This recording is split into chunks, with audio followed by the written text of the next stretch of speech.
All right, guys, so now we are going to talk about how to apply this solving by factoring that we've been working on for the last couple days. But in order to do that, we need to be able to interpret word problems and application problems that deal with setting up a quadratic equation and then using our knowledge of solving by factoring to figure out the answer to that equation and therefore the answer to that application-based problem. So we got a couple examples here we'll go through together. We'll read through them. The best thing to do is to read through them carefully and then basically take each line one by one and interpret exactly what they're saying from words into mathematical symbols and numbers and variables so that we can set up an equation and then go ahead and solve it. So we have this problem here, number one. It says the sum of 3 times a number and the square of that number is 108. Find the numbers. All right, so there's a lot of things going on in this problem that we have to kind of work through. So let's start off with the first few sentences.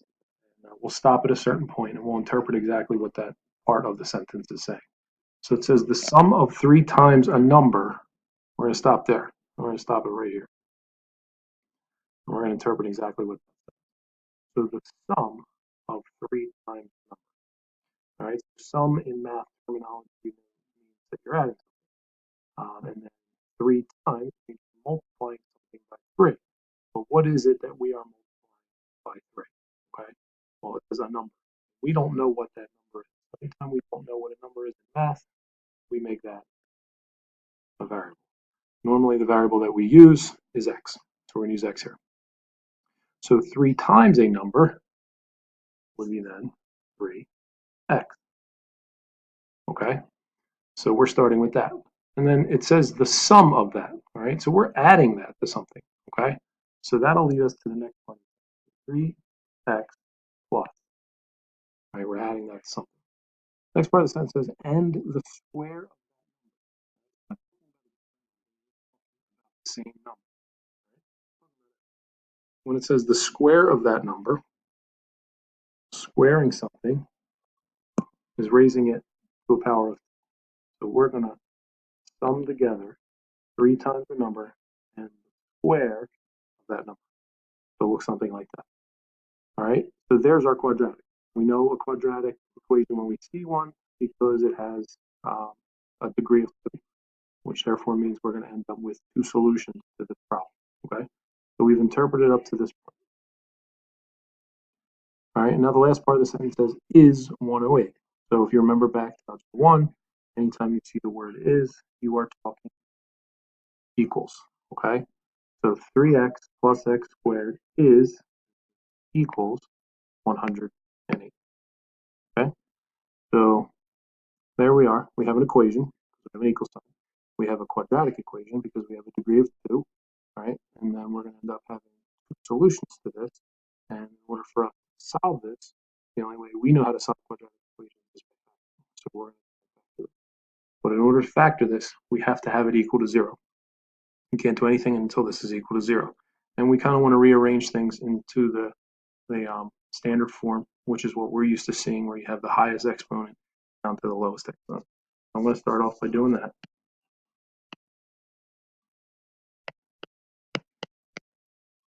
All right, rearranging a little bit. And then in order to solve this, I have to have it equal to 0. So what I'm going to do is bring this over to the side. If I bring that over by subtracting, I now have a quadratic equation that looks like this. Okay, so I have x squared plus 3x minus 108 is equal to 0. Now, in order to solve this, I got to factor it. All right, this is an a equals 1 trinomial because there's nothing in front of x squared. We know how to factor those. The way you factor those is by looking at this term, negative 108, finding factors of that add up to this term here, the 3x. All right, so let's figure out what those numbers are. Coming up with those numbers, I'm looking at something like x plus 12 and x minus 9. okay?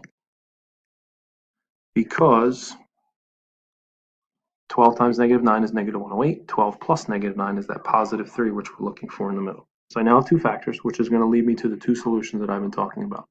In order to get those solutions, we know that solving by factoring means you need to take your factors, set them equal to 0, and solve. So in order to solve this one, subtracting 12.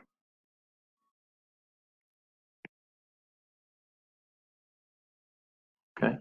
In order to solve this one, I'm adding 9. So my two numbers, all right, the ones that they're talking about in the problem, find the numbers. I found them. They're negative 12, positive 9. All right, so they're the answers to this. In order to get to those, I had to interpret the words, write them as a quadratic equation, and then solve that using our skills that we know, which is solving by factoring, the only way that we've learned to solve quadratic equations at this point. Let's move on to the next one. A second to read this. All right, so a rectangular photo has dimensions 8 centimeters by 6 centimeters. If the length and width are reduced by the same amount, the area of the new photo is 24 centimeters squared.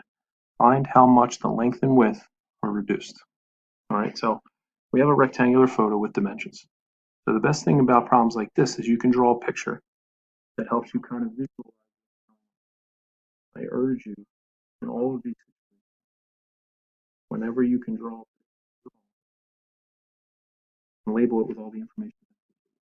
So we know we have a photo that has dimensions 6 centimeters. All right, they're now telling us, so that's sentence number 1. We've written down what we could from that and drawn what we could from that. It says the second sentence says if the length and width are reduced by the same amount, right? So the length and the width, the 8 by 6 that we have, are being reduced by the same amount. Now the thing is, we don't know what that amount is. So they're just saying an amount. They're not telling us what that amount is. So again, in math, when you don't know something, you use a variable to take its place. So we're going to use x. Right? So it's being reduced by the same amount on each side. So if I have 8, and I'm reducing it by a certain amount, so let's say this side, and then this side is also,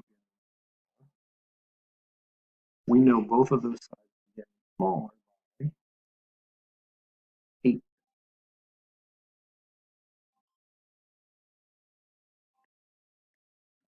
So I am subtracting from both of those sides the same amount. We're calling that amount x. Right?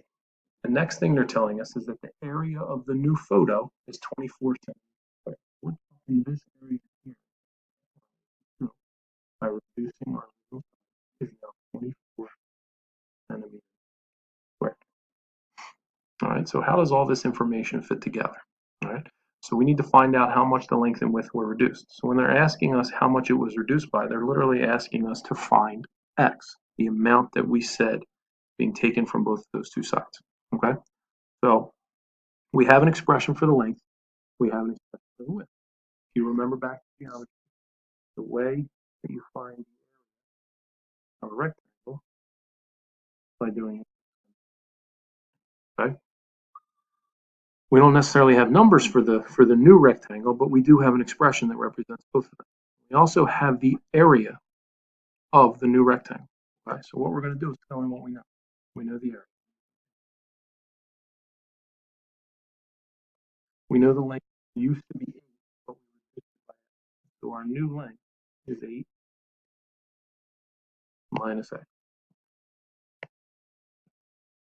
Okay, and our new width is 6 minus x.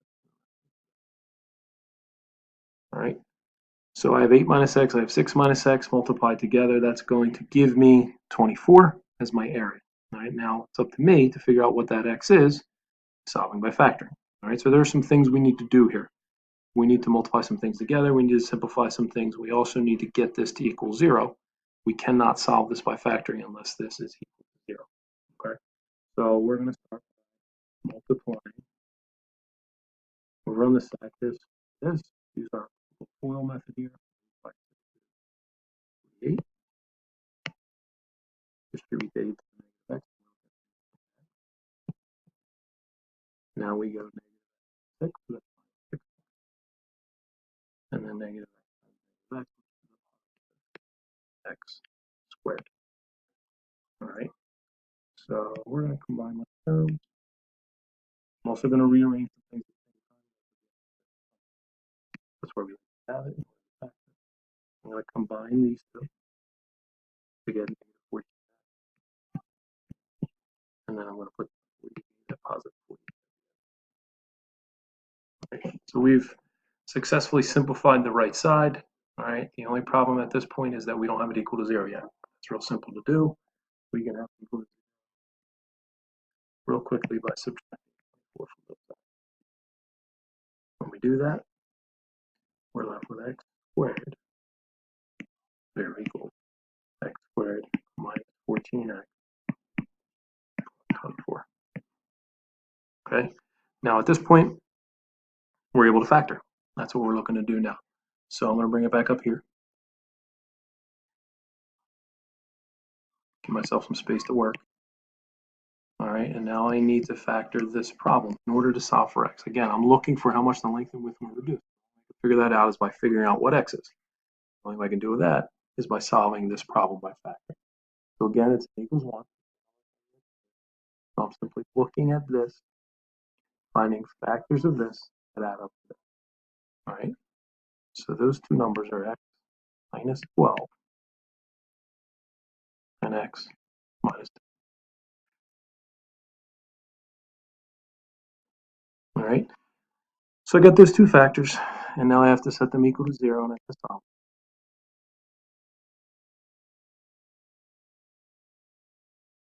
When I solve them, I get x equals 12 and x is equal to 2. Now I'm getting two solutions here. How do I know which one is the right solution? Well, you have to think logically. You have to think which one of these makes the most sense. So if I were to reduce, say I pick 12. If I were to reduce both dimensions by 12, what's going to happen? If I do 8 minus 12, I'm getting a dimension of negative 4. If I do 6 minus 12, I'm getting a dimension of negative 6. Now we all know that you can't have negative dimensions. It's impossible. All right, distance is always positive, or length and widths are always positive. So in this case, 12 is not the right one to choose. All right, so it's a solution to this quadratic, but it's not a logical solution to the problem itself. This is where you have to think logically as to what actually works in this real world situation. All right, so 2 would make sense because if I plug 2 in for x, I have 8 minus 2, that's 6. I have 6 minus 2, that's 4. All right, so I am reducing both of those dimensions by 2 centimeters. All right, and that's the answer to the problem.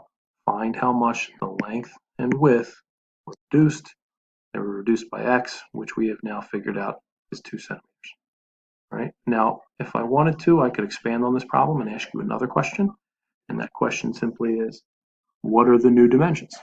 They started as 8 by 6. They were both reduced by 2. So if they're both reduced by 2, 8 minus 2 is equal to 6. 6 minus 2 is equal to 4. All right, so my new dimension would be 6 by 4, 6 centimeters by 4 centimeters. And if you think about that, again, if you apply it to the situation you're looking at, what was the area of the photo? The new photo, 24 centimeters squared. What were my dimensions? 6 centimeters by 4 centimeters. 6 times 4 is 24 centimeters squared. So the numbers make sense, okay? Good way to check to see if you were doing it correctly. In this case, we were, and that's the answer to the problem. All right? So again, draw a picture, all right? Interpret the words in the problem into an equation that you can then solve by factoring because it's a quadratic equation, all right?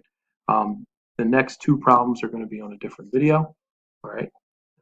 We'll bring that one up there as well.